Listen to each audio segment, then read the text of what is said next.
Welcome to the Code of Entry podcast, where we cloud the issues with facts and help you upskill to stay on the digital edge. Here's your host, Greg, with the latest. Hey team, Greg here with another Code of Entry podcast, this time joined by someone that might look like me. Just to be clear, we didn't plan this, but I told him to wear a bright shirt and we both picked the same shirt. This might be an indicator that my wife shops for me, but that is what it is. All right, so today I'm joined by Greg Bew, so my son, and I wanted to take a chance to talk a little bit about it on this podcast because this is a tech podcast. We talk about upskilling and knowing what the opportunities are, knowing what the state of the art is. I thought it would be instructive to do this session so that you know what school-age kids are being taught today, right? When I was growing up, it was like we took our first computer class in 6th grade, and it was like typing. And that was the only real computer class. I think we had to take it again in high school. Only computer class, typing. But things have changed a lot. And I think it's pretty impressive what they're doing today. So I think talking to Lucas, maybe it'll give you an idea if you have school-age kids for stuff that is potential that they could be doing in class, things you might want to get them involved in, things that you don't know about yet. So just a really cool opportunity. I'm super excited by the school that he's at, what we're doing, what he's doing, what he's choosing to do, and we'll talk about all that. First, we'll get to know Lucas just a little bit. So, Lucas, how old are you? I'm 16. No, you're not. Oh my gosh. See, look, this is what you learn about your kids. He's telling people he's 16. How old are you really? I'm 15. Yeah, see, wanting to be 16. So you're excited about being 16? Oh, of course. You want a stick shift, right? Correct, I do. Bad idea. Parents keep telling him, no, you don't want a stick. He said, but I want a stick. So we'll see how that lands when we get there. Oh, man. I'm in for trouble. Sports at school, what do you do? I do track and cross country. Okay, what's your favorite event in track? Probably the 800 meter. Okay, 800, 2 laps. So what's your PR? My personal record for the 800 meter is 2 minutes and 17 seconds. Okay, that's better than I could run it. So good job. Thank you. So Lucas, in school right now, you just were signing up for classes for next year. Correct. And he brings home this paper, and it's 2 different AP computer science classes. And the advice he got from his parents was to only take one and have a class to not have as much. He had like weightlifting as an alternative, right? Hey, go do that so you don't have all these hard classes. Have you made a decision what you want to do yet? I have, and I am taking both AP classes. Okay, awesome. What are the names of these classes? AP Computer Science, and then there's AP Computer Principles. Okay, so he will have a lot more computer classes than I did going in. So he's taking these computer classes next year. What did you do this year? This year I did just Intro to Hardware. Okay, and what kind of stuff did you learn in Intro to Hardware? So the first half of the year was really just learning like the wires and where to plug them into a computer to actually get it working and what each wire did. And you learned a little bit more about like the PC box itself. You also learned stuff about like monitors and like printers and how to like work with those. And then more towards the second half of the year, you learned more about virtual boxes like Linux and Ubuntu and like Windows 10 and Mac. You learned more stuff like that. Like currently we're learning malware and 3D printers, which I think is pretty sick.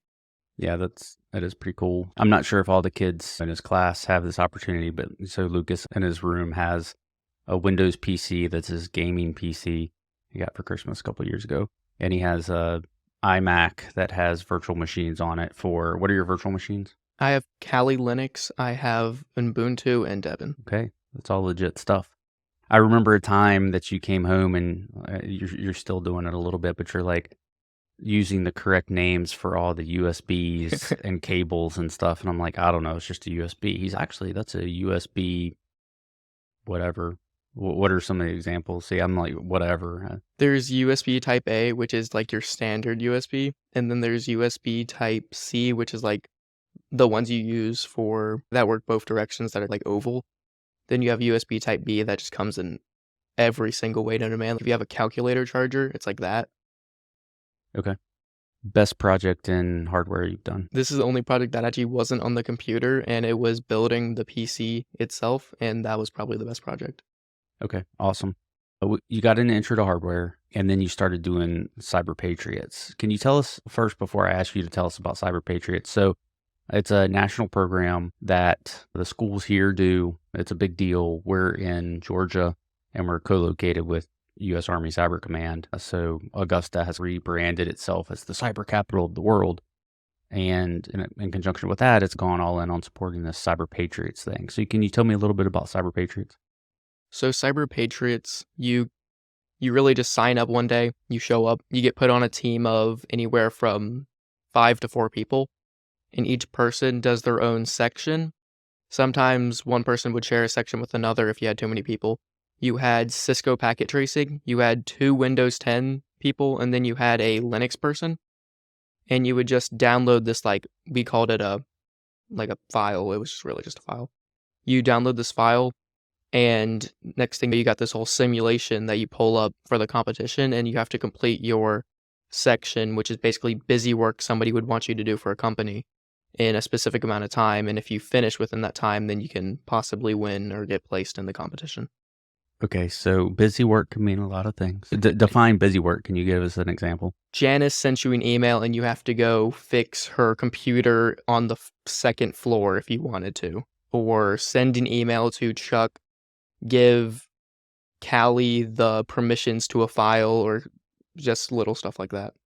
Okay, yeah. So talking to you, you've given me some examples over time of changing permissions on like websites you didn't have permissions for, maybe finding planted flags, a little capture the flag thing, some Active Directory stuff.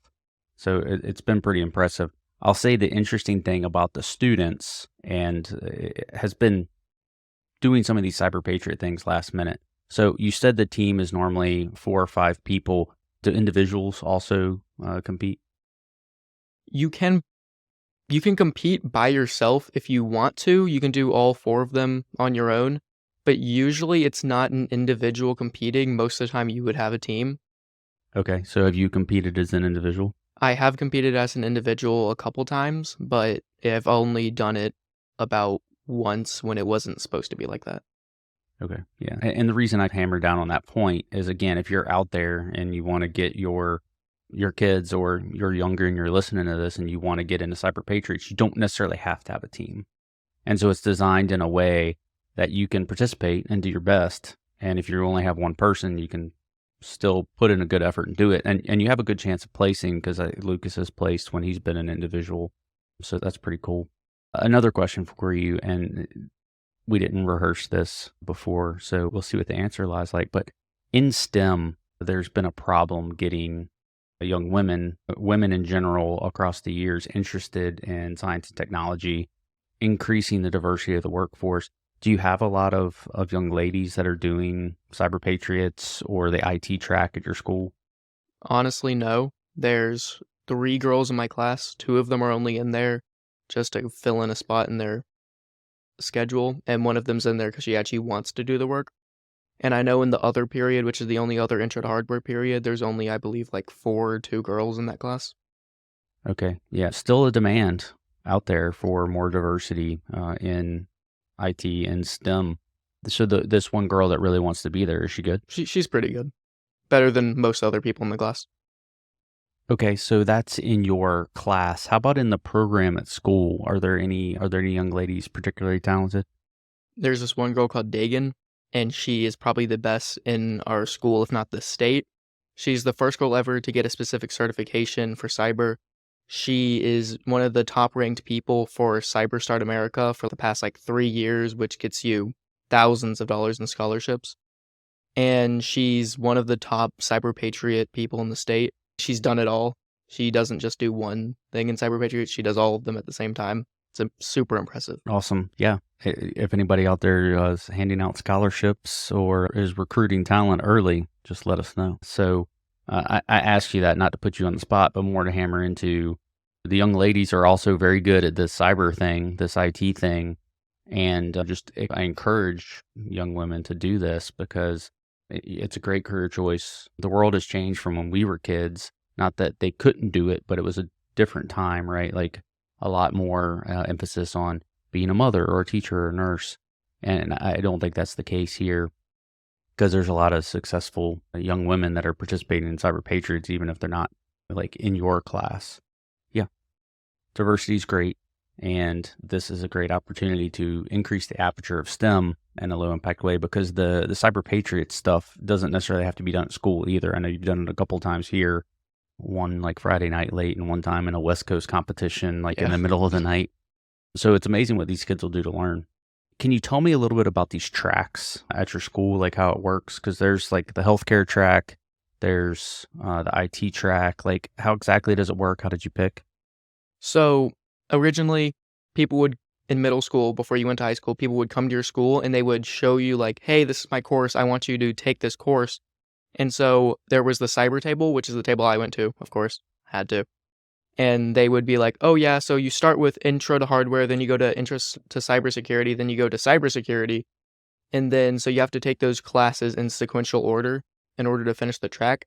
And I went around to the other tables. It was the same for all of them. They all had pretty simple ways to follow the track, and they were all pretty base about it. Okay, that's awesome. Has it helped you figure out what you want to do when you grow up? I think a little bit.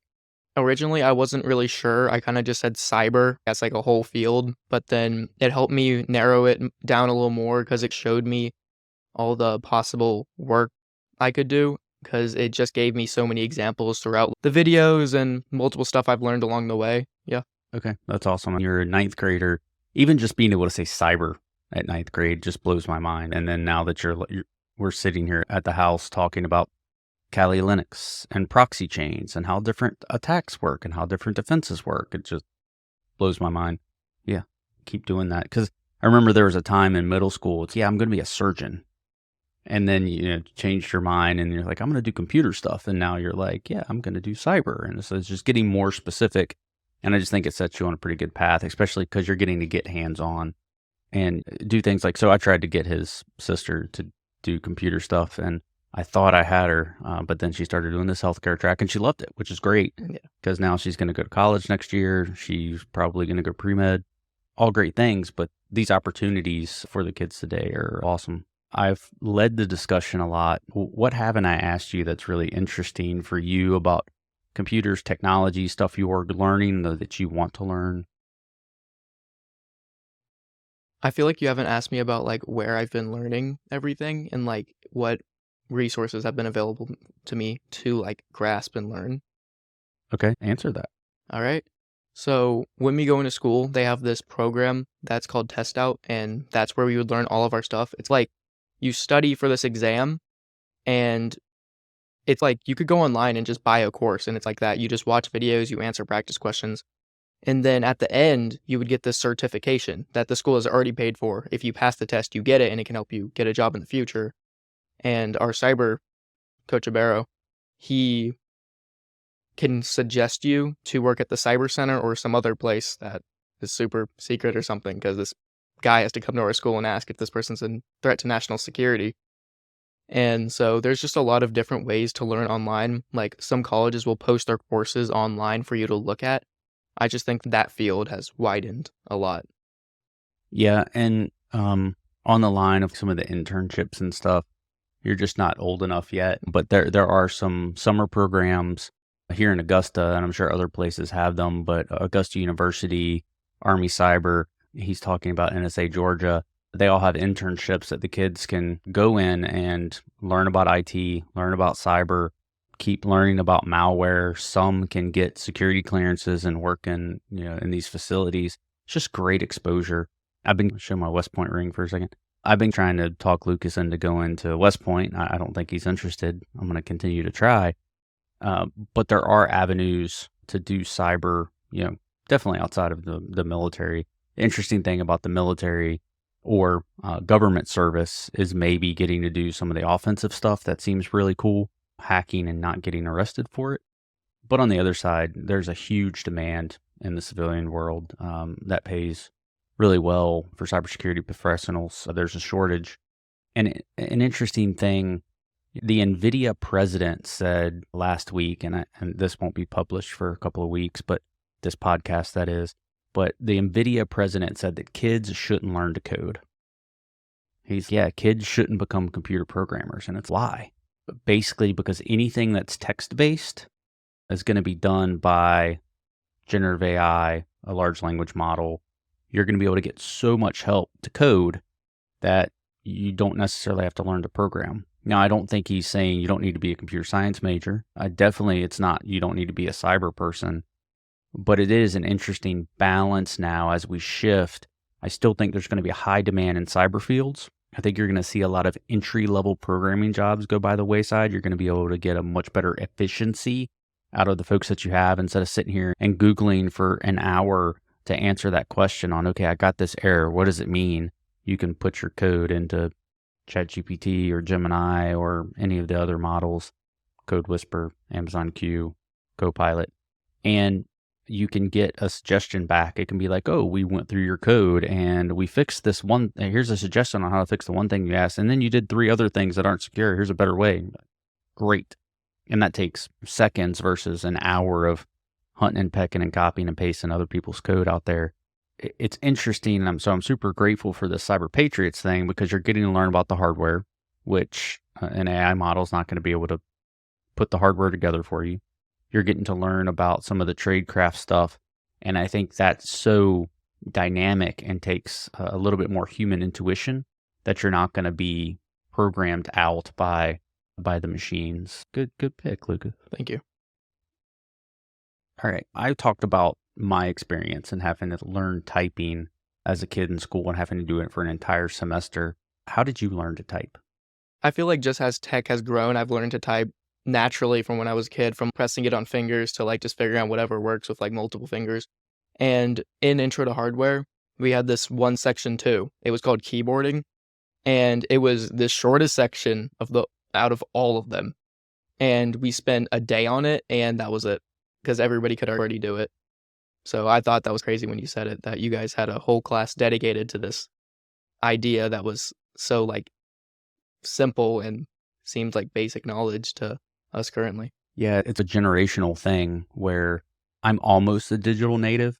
We had a home computer in my house growing up since I was probably like 10, but you couldn't do much on it. I remember there was this like command prompt program called QBasic way over my head. But there was like this gorillas thing where you could throw bananas at each other, kind of like pocket tanks, okay, where you could throw bananas at another gorilla and try to like, that was what I used computers for until the end of high school. And finally we were like typing up papers, but not really. Then we went to West Point where we all get our own computer. But to show you how rapidly this evolves, so that's in the year 2000, we get this desktop computer that we think's awesome and this big CRT monitor that's 100 pounds, probably not 100, but this huge like big box as our screen. The next year in the class of 2005 gets a flat screen monitor. Like our minds were blown. We're like, oh my God, their computer's so much better. It had nothing to do with the computer. It was the monitor. But then the class of 2006 got laptops.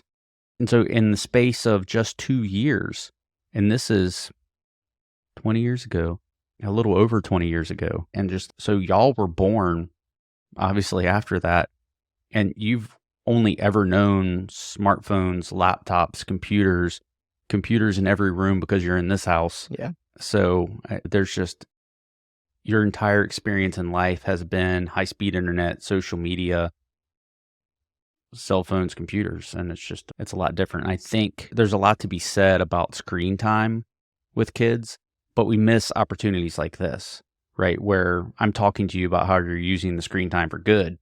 And I think the assumption, as people age, it's always, oh, the next generation's going to be garbage. Oh, those millennials, whatever. It's, that screen time can actually be used for a lot of good because you'll sit in your room and you're watching YouTube videos on how to use Kali Linux better than I can. And the assumption from the outside, not really interacting with you, would be like, oh, he's just in there playing video games all the time. So not necessarily the case. There's a lot of powerful stuff online. And I think this next generation has a really strong foundation to fill a lot of the gaps that we currently have in cybersecurity, IT, that skilled coding workforce. And I know I just said coding and the NVIDIA president said coding Stein, but you get where I'm going. Awesome. Any closing comments? Just going to cyber. It's the best field. Awesome. Selling the cyber. All right. Hey, thanks for listening. I hope this was informative, and like, share, comment, subscribe, and at least give a thumbs up to Lucas. So thanks, Luke, for joining us. And, Thank you for having me. Code of Entry family, keep hustling. Thanks for listening. Find us on social media at Code of Entry and online at codeofentry.com. Check back for new episodes or join the team by signing up for notifications. Until next time, keep hustling.